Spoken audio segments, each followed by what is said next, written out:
Chaos throughout the country this week as college football delivered one of the best weekends in the history of the sport. Michigan three-peats against Ohio State. Washington and Florida State survive and advance. Alabama pulls off a miracle and more in today's episode. So with the intro out of the way, I'd like to say hello and welcome to the JSA studio. I am your host, as always, Nathan, and today we're going to be recapping the final week of the college football regular season. We're going to start off with Ohio State versus Michigan, and let's get the elephant in the room out of the way. I predicted Ohio State to win this game. Now, never mind the fact that this was a tremendously close game and it could have gone either way, provided a break or two happen in the opposite direction, because that doesn't matter. I predicted Ohio State to win, and they lost. So if you want to own me or tell me I was wrong in the comment section, go for it. You're not particularly going to get a reaction out of me, because I don't have a problem admitting when I was wrong. I'm not the type of individual whose ego needs to be padded. And you want to know why I am more comfortable talking about when I'm wrong than pretty much anybody else talking about sports on the internet? Because I understand the simple fact of reality. Everyone is wrong all the time. There is not a single sports predictor that you can find that is correct more than 50% of the time. Now, was me predicting Ohio State to win also kind of a hedge bet? Yes, because I'm a Michigan fan. So if Ohio State won and I predicted them to win, then cool, I get to talk about how I was right. And if Michigan beats Ohio State and I predicted Ohio State to win, I don't particularly care because Michigan won. And guess what? I don't particularly care that I was wrong. Mainly because Michigan won, but also partially because of the fact that I understand that everybody is wrong all the time, as I've already discussed. Now, with that out of the way, let's actually talk about the game here. Really, I think for the first time these past 3 years, this game felt like two elite football teams playing each other. And it came down to the biggest mismatch of the game, which was Michigan's defensive line versus Ohio State's offensive line. If Kyle McCord has time to throw that final pass where Rod Moore picked it off, then that pass is probably completed, and there's a more than 50% chance that Marvin Harrison Jr. scores a touchdown. But that's a what if, okay? The fact of the matter is that he didn't have time. Jalen Harrell got the pressure on the stunt, and Rod Moore picked it off, and Michigan won the game. So what does this mean for Ohio State? Well, you're not out of the playoff discussion quite yet. And according to ESPN analytics, you still have more than a 50% chance to make the playoffs, which is an absurd statement because ESPN analytics are the dumbest things in the entire world. They're so horrible, I don't understand how they could possibly rationalize them being okay. Like, there are some pretty actually decent computer models. The S&P Plus is actually pretty solid. College Football Nerds computer model is really, really good. That's the best model out there, in my opinion. So the computer model thing isn't that bad, but ESPN's is just ridiculously horrible. Now, going back on topic here, Ohio State is not out of the playoff discussion because really only three things need to happen in order for them to make the playoffs. Texas needs to lose to Oklahoma State, which is the least likely outcome of the three things I'm going to talk about. Florida State needs to lose to Louisville, and Georgia needs to beat Alabama. Those three things happen, Ohio State's in the playoff as the 4 seed. We'll go a little bit more in depth on college football playoff scenarios in Friday's video, but I just wanted to talk about that a little bit here. Now, from the Michigan perspective, what does this game mean? And really, it's everything that you've dreamed of, okay? This rivalry has now completely flipped. For pretty much everybody in the country, the automatic assumption going forward is going to be that Michigan is going to beat Ohio State. Just like for 20 years, the automatic assumption was that Ohio State was going to beat Michigan. This rivalry has completely flipped on its head. Michigan has Ohio State's number, and as long as it is Jim Harbaugh versus Ryan Day, Michigan should be predicted to win that game, regardless of how good or how bad they look and how good or bad Ohio State looks. Now, unfortunately, since the playoff is expanding, this game is going to be basically meaningless for the rest of time. So, as a last meaningful matchup in the regular season send-off, this game was spectacular. It was back and forth. It had ups and downs. It had big plays. It had controversy. It had everything that you could possibly want out of a top 5 matchup. And to be entirely honest with you, my opinion of both these teams increased after this game, because I think we saw damn near the best version of what Michigan could be this year in this game, and I think we saw damn near what the best version of what Ohio State could be in this game as well. Now, it just so happened Michigan got a little bit more breaks, a little bit more of the luck on their side in this game. That's not why they won. I'm not saying they won because they got lucky. Don't try to twist my words. I'm very careful with how I talk. However, to deny the fact that Michigan did get about 2 or 3 more lucky breaks in this game would kind of be absurd. And that's generally how these close games are decided anyway. And for 20 years, Ohio State got damn near every single lucky break. So enjoy it is what I'm trying to say. The next step for Michigan is going to be winning a playoff game. And to me, I'm kind of torn on what the standard of a successful season is for this Michigan team. So in 2021, that was undeniably a successful season in my opinion, because you beat Ohio State for the first time in forever, and you won the Big Ten championship for the first time in forever, and you made the playoffs. That was undoubtedly a successful season, regardless of what happened when you got into the playoffs. Last year, I think, was pretty certainly not a successful season, because I expect a team that got better from a team that made the playoffs to win a playoff game, especially when you weren't playing a great playoff team like TCU. So if you had won that game, which Michigan absolutely should have won the game, they were very clearly the better football team, then I would have considered that season a successful season. But I don't consider that season a successful season because you lost to a TCU team that got boat raced by Georgia the next week. Now, Michigan would have gotten boat raced by Georgia the next week too. They wouldn't have lost 59-7 or whatever the fuck it was. They would have lost by 21, 24 points, something like that. But it still would have been a successful season in my mind because you won the playoff game and you took the step forward. Now, because you lost, this season I think is undeniably a success if you win a playoff game. If you had won last year, then I think it would be national championship or bust. But I think there's a little bit more give this year because you lost last year. But if Michigan loses in the playoffs, provided that they aren't playing Georgia, because that's the only team that I think Michigan just has no chance in hell in beating, then I expect you to win the playoff game and have a successful season. And if you lose, then it is not a successful season. Now, my standards are also incredibly high. So if you already think that this is a successful season because we're likely going to go 13-0, we beat Ohio State, we beat Michigan State, we even beat Minnesota, and we're going to have a chance to compete for a national championship, then that's a perfectly reasonable thing to believe. I'm just saying my standards are higher than that. Your standards don't have to be higher than that, okay? There's nothing wrong with that. This isn't a superiority thing. It's just a difference in opinion, and you're allowed to have your opinion just like I'm allowed to have mine. And that is going to be where I leave the Ohio State versus Michigan discussion for today. Alabama versus Auburn. Holy shit, what a game. That was absolutely spectacular. You talk about drama. That was unbelievable. Just the final sequence alone is like a movie script. That was incredible. Auburn forces a 3-and-out. They get the ball back. They can effectively run the clock out and win the game. Alabama is dead in the water. And then Auburn muffs the punt. And Alabama gets the ball inside the Auburn 20. They have to go for it on 4th down, where they call a somewhat risky play. Instead of just doing the tush push, they decide to fake the tush push and then flip the ball out to the running back. It works out. They get the first down. It's 1st and goal. They get all the way to like the 1-yard line, and it's 3rd down, and then the crowd gets to the center. He snaps the ball when Jalen Milroe isn't ready, and it goes all the way back to the Alabama 31. Now it's 4th and goal from the 30-yard line.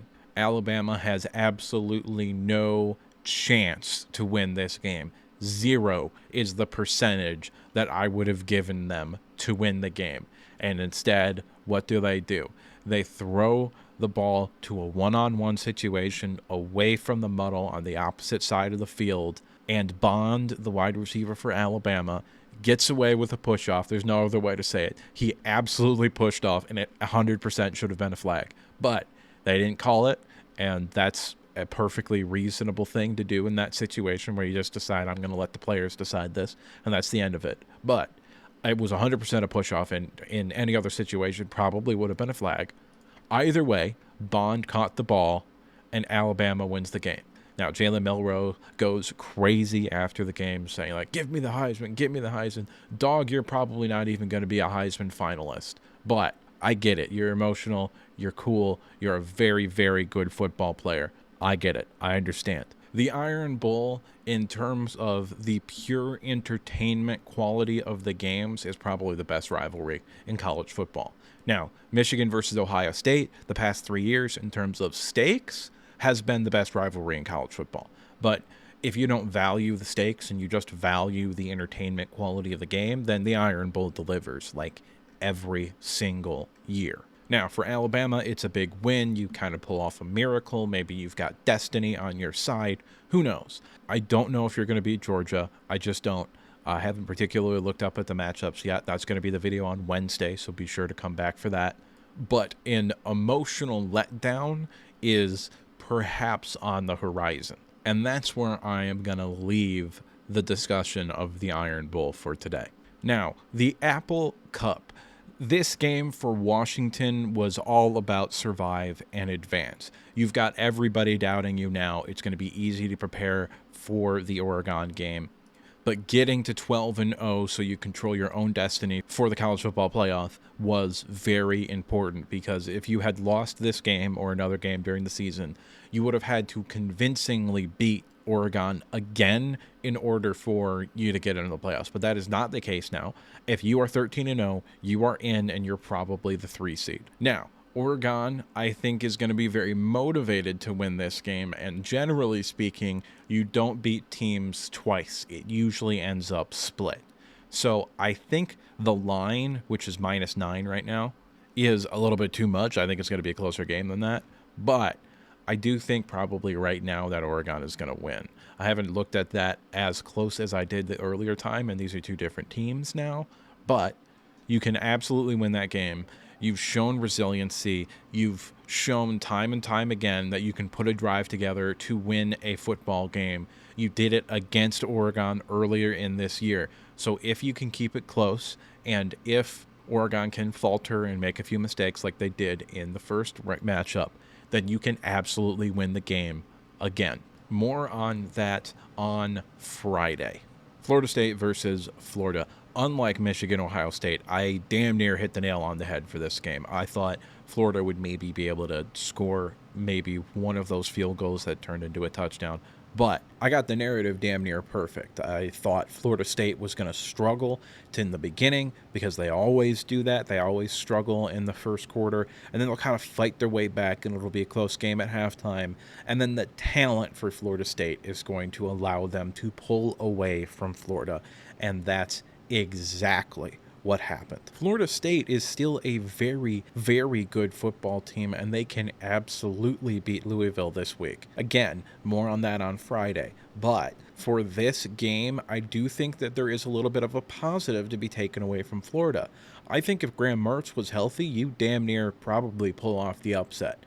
And that's a positive thing, because he's probably going to be coming back next year. So you've got your quarterback coming back. And we don't know what Georgia's going to lose quite yet. We don't know what Alabama is going to lose quite yet. But the third-year leap could absolutely be a thing for Billy Napier and this program. They've got a hell of a recruiting class come in, filled with players who are going to make an impact as freshmen. So I think things are looking up for Florida right now. I really do. I think you might have yourself the correct coach. Florida State absolutely has their correct coach, although I do think this year was kind of maybe a hoorah sort of year, and I think maybe you're going to be entering into a rebuild next year because you're losing a lot. But it is what it is. Everything is still ahead of this Florida State team, and they're absolutely capable of taking it. Final thing before we get into the power rankings here, and that's that I want to talk about the coaching carousel a little bit. And we're going to start off with whatever the hell was going on with Texas A&M. If the reports are to be believed, which as far as I can tell, it's from Bruce Feldman, who's one of the best journalists out there. Okay, so I'm going to take it at face value. So if the reports are to be believed, then what happened with Mark Stoops, who is the current head coach and seeming future head coach of the Kentucky Wildcats, is that Texas A&M's athletic director had offered Mark Stoops the job for a certain amount of money, and Mark Stoops had accepted the job and even started to tell his assistant coaches and some other people that he was becoming the next head coach at Texas A&M. However, the board had not given their final approval yet. Now, 99 times out of 100, no, actually, that's too big still. 999,999 times out of 1,000,000, the board vote is just a formality. And when an athletic director offers you a job, you have the job. Now, there was a misguided revolt in the Texas A&M fan base, mainly because they don't know who they are, and we'll talk about that in just a moment. But because of that fan base revolt, the board voted no on Mark Stoops. And Texas A&M, as of 4:30 Sunday night, does not have a head coach yet. Now, I would have given the Mark Stoops hire like a B or a B- grade, because Mark Stoops is a very, very good football coach. And if you give him resources, he could probably turn Texas A&M into a consistent 9 to 11 win program, depending upon who they play in their crossover games. Because he's turned Kentucky into a consistent 7 to 10 win program, and they do not have nearly the resources nor the ability to recruit at the same level that Texas A&M has. So I think that is worth probably 2 games on its own. Mark Stoops would have been exactly what Texas A&M needs, and that's an adult as their head coach. They need someone to come in and stabilize the program. That is why the revolt against Mark Stoops was misguided. Now, Texas A&M, like most SEC programs, do not understand who they are. As long as Kirby Smart is at Georgia, and as long as Nick Saban is at Alabama, there is no program and no head coach that will be able to consistently compete for SEC championships. It doesn't matter how much money you have. It doesn't matter how well you recruit. Nothing is going to change the fact that Alabama and Georgia, 9 times out of 10, are going to be the 2 teams in the SEC championship game. However, Texas A&M believes themselves to be an elite coaching job and an elite program. Never mind the fact that they have never, in their entire history, been either of those things. Now, there are certain forces and certain media personalities that believe Texas A&M to be an elite coaching job. They are objectively incorrect. Texas A&M is not an elite coaching job, just like Tennessee is not an elite coaching job, just like Florida is not an elite coaching job, just like LSU is not an elite coaching job. All of these programs have a few things in common. Number one, the most important thing here, they all believe themselves to be elite jobs, and they think they should be consistently winning, not just competing, consistently winning SEC championships and national championships. Number two, they have a lot of money. All of those SEC programs that I just listed are all top 20 in revenue earned per year on an average basis over the past 15 years. They are undoubtedly national brands that have some mystique to them, unless you're Texas A&M. because you can go back with any of those programs and point to a specific period of time where they were actually and legitimately elite programs that were competing for national championships every year. Again, unless you're Texas A&M, because they don't have that in their history. But Texas A&M has more money than all of those schools, and they also have the ability to recruit at a higher level than all of those schools. So it is Texas A&M a good job? Yes. Is Texas A&M the kind of job that can pull Brian Kelly from Notre Dame? No. Is it the kind of job that can pull Ryan Day from Ohio State? No. Is it the kind of job that can pull Dabo Swinney from Clemson? No. LSU can do that, mainly because they have. Georgia could do that if they wanted to. They don't need to because they have Kirby Smart.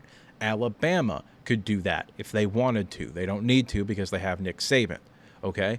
So this is not an elite coaching job. It's just not.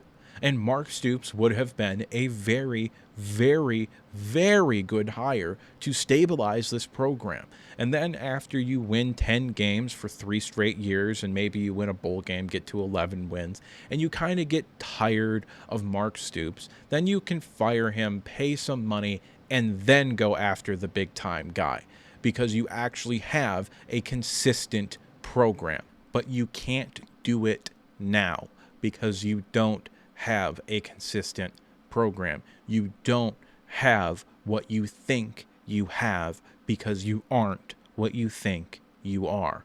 And that's really an SEC problem in general. There's about 8 or 9 schools in the SEC that do not understand who they are and have ridiculous expectations of their coaches. So I don't know who Texas A&M is going to hire as their head coach. I know they're not going to get a big name hire, and Mark Stoops, if we're talking about B grades, would have been a very, very good one.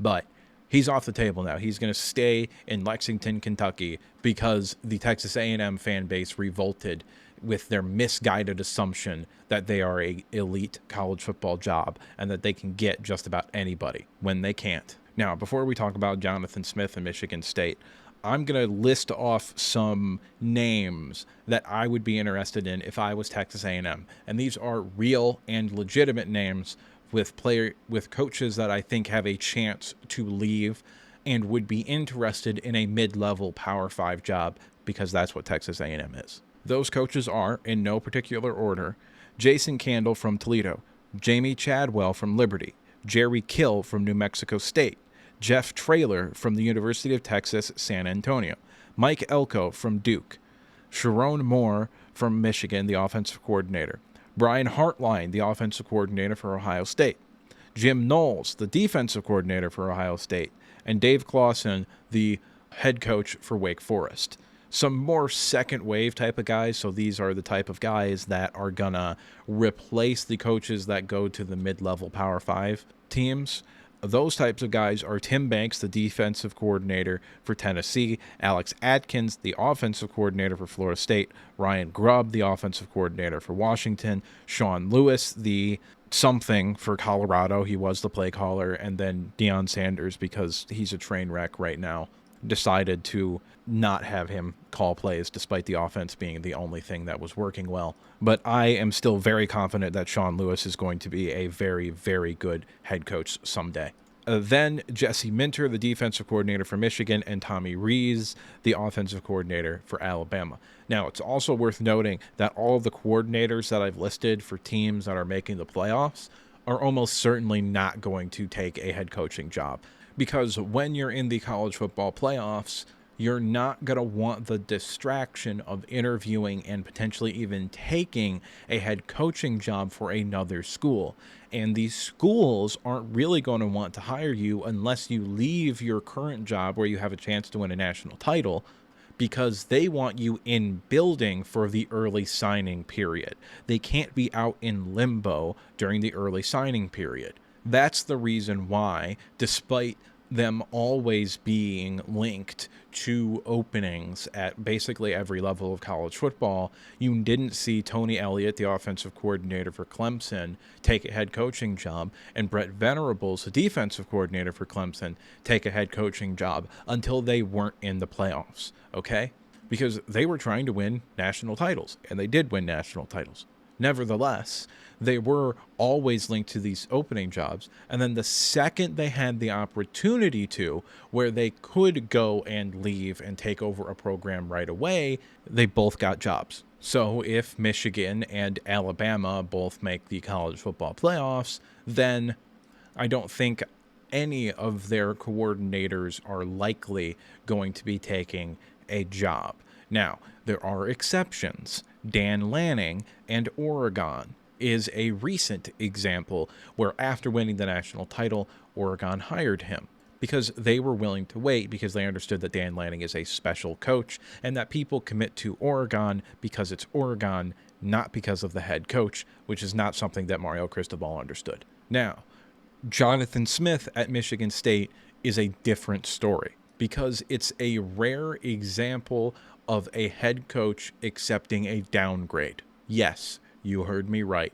Oregon State is a better job than Michigan State. Not in terms of money, not in terms of brand, not in terms of resources or the ability to recruit, but in terms of your chances of actual on-field success and your chances of parlaying that into a actual major head coaching job.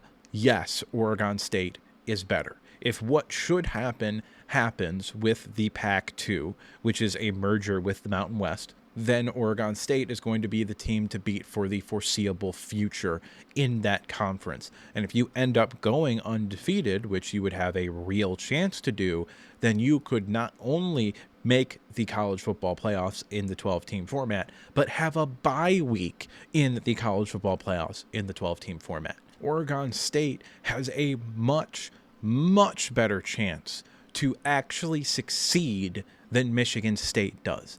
Michigan State went from being maybe the fourth best brand in the Big Ten to unequivocally being seventh or worse. Oregon State has the opportunity to be the best brand in their conference, which makes Oregon State a better job than Michigan State. I think Jonathan Smith is a good coach, but this is a C+ hire for Michigan State and an F- decision for him to leave Oregon State, because I do not think he is the kind of coach that is going to be able to turn Michigan State into what their ceiling is in the new look Big Ten, which is 8-4, maybe 9-3 every year. Now, I've ranted about coaches and coaching jobs enough. Let's go ahead and transition here to my power rankings. I have Penn State moving into the rankings at number 10 because Louisville lost. They fell out. I have Florida State moving up one spot because Louisville lost. And then I have Missouri standing pat at number 8. I have Ohio State down 4 spots to number 7. And I have Texas up 1 spot to number 6. I think Texas is really, really good, but the fact of the matter is that they do not control their own destiny for making the playoffs. They need either Alabama to beat Georgia or Florida State to lose, because the way that I see it, Michigan wins and they're in. Then you have the Pac-12 champion and one of the 2 SEC schools in as a lock. If Florida State wins, then I think Florida State, as a 13-0 Power 5 champion, makes the playoffs over a 12-1 Texas team, even though Texas does have the win over Alabama.